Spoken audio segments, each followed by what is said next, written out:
नमस्कार दोस्तों, कैसे हैं आप लोग।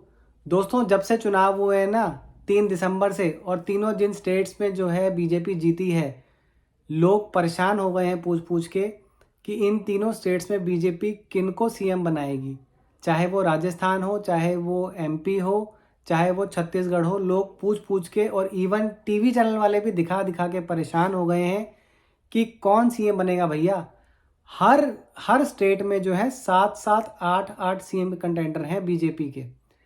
एमपी और राजस्थान की दोस्तों वीडियो तो मैं पहले ही बना चुका हूं। उनमें मैं पहले ही बता चुका हूं कि कौन सीएम बनने वाला है राजस्थान में और कौन बनने वाला है मध्य प्रदेश में। अब जो दोस्तों मैं वीडियो लेकर आया हूं, इसमें मैं आपको बताऊंगा कि छत्तीसगढ़ में बीजेपी का सीएम कौन बनने वाला है। पहले तो दोस्तों आप लोगों को ये बता दूं मैं कि बीजेपी ने छत्तीसगढ़ में जो परफॉर्म किया है, 54 सीटें 90 में से वो लेकर गए हैं। 35 सीटें कांग्रेस को मिली हैं। ऐसा दोस्तों किसी ने भी नहीं सोचा था। मैंने भी अपने एग्जिट पोल में प्रिडिक्शन में ये बताया था कि बीजेपी मैक्सिमम 48 तक सीटें लेके जा सकती है। हालांकि मैंने ये भी बताया था कि 23 के करीब ऐसी सीटें हैं जिनमें की जो मार्जिन ऑफ विक्ट्री और डिफीट रहेगा वो तकरीबन 1000 या उससे कम का रहेगा। तो अगर वो जो मार्जिन ऑफ डिफीट या विक्ट्री है वो किसी भी तरफ जा सकता है।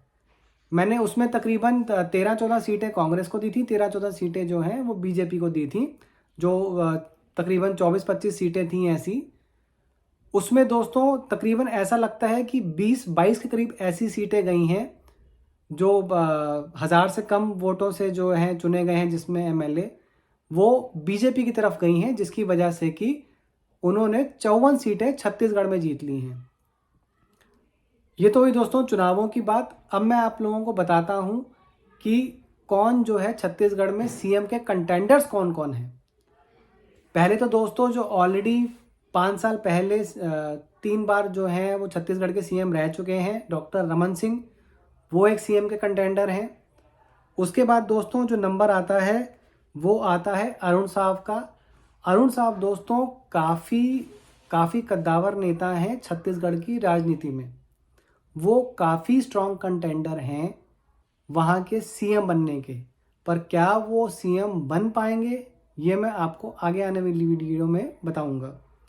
उसके बाद दोस्तों जो अगला नंबर आता है वो है रेणुका सिंह जी का।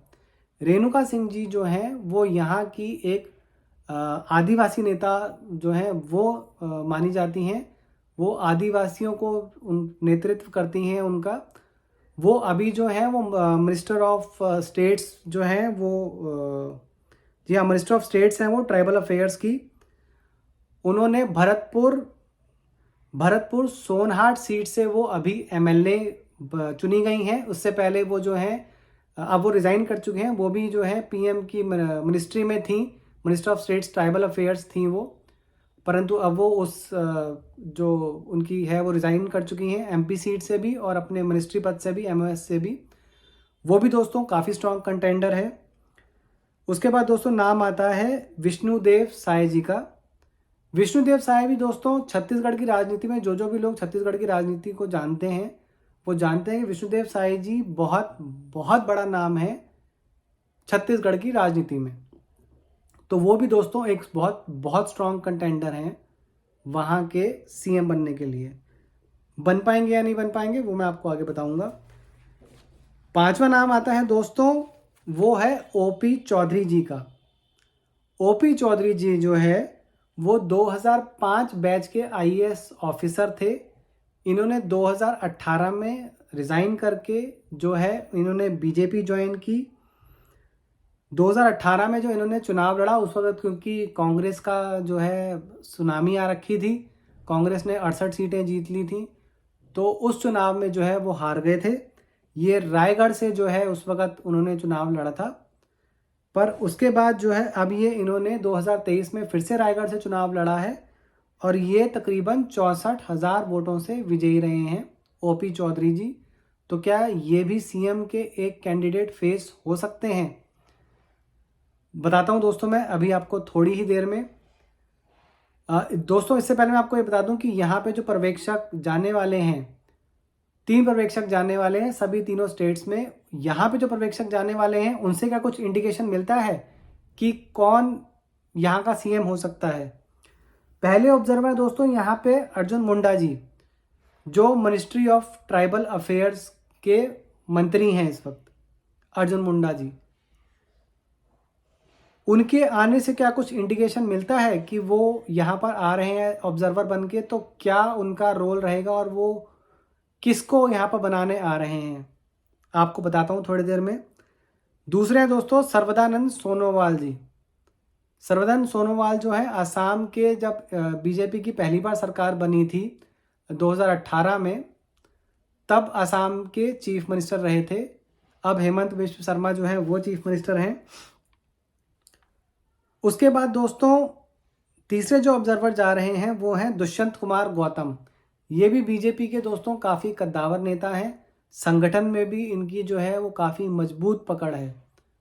तो इन तीनों नामों से दोस्तों क्या इंडिकेशन मिलती है हमें कि कौन सीएम हो सकता है?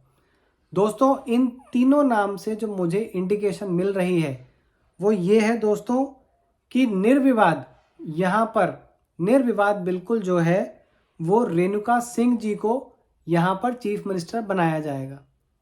रेणुका सिंह जी एक तो जो है वो मोदी जी की काफ़ी, उनको कार्यशैली पसंद भी है रेणुका सिंह जी की, मोदी जी को उनके कार्यशैली से वो काफ़ी प्रभावित हैं। और जैसा कि मैंने बताया वो यहाँ की जो है छत्तीसगढ़ की ट्राइबल नेता हैं, तो ये भी उनके काफ़ी हद तक जो है उनके फेवर में जाती है ये चीज़। Ministry of states tribal affairs वो रही हैं, तो इसलिए ट्राइबल के लिए उन्होंने, आदिवासियों के लिए काफ़ी काम किया है। छत्तीसगढ़ में तकरीबन 34% आबादी जो है वो आदिवासियों की है, तो इसलिए आदिवासियों का एक नेता होना बहुत ज़रूरी है। और अगर वो चीफ मिनिस्टर हो तो अगले आने वाले लोकसभा चुनाव में तो आपको सभी आदिवासियों के वोट मिलने तय ही हैं। तो दोस्तों यहाँ की जो सीएम कंटेंडर हैं, जो सीएम कंटेंडर नहीं सीएम बनने जा रही हैं, वो है रेणुका सिंह जी।